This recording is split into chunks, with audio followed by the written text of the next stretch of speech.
Եթե բժիշկը խորհուրդ է տալիս չօգտագործել գլուտեն, ապա քաղցրեղենը արգելված է, կարծում են շատերը։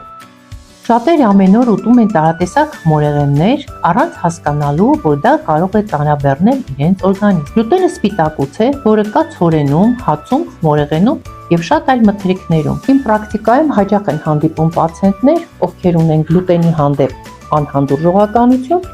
կամ ցելիակիա։ Նրանց մոտ սննդակարգից գլուտենի բացառումը դա բուժման կարևորագույն մասն է հանդիսանում։ Որոշ մարդկանց մոտ գլուտենը կարող է առաջացնել մարսողական խանգարումներ, վքնածություն, խիստ արտահայտված որովայնում ցավային համախտանիշ և աուտոիմուն բորբոքային ռեակցիա։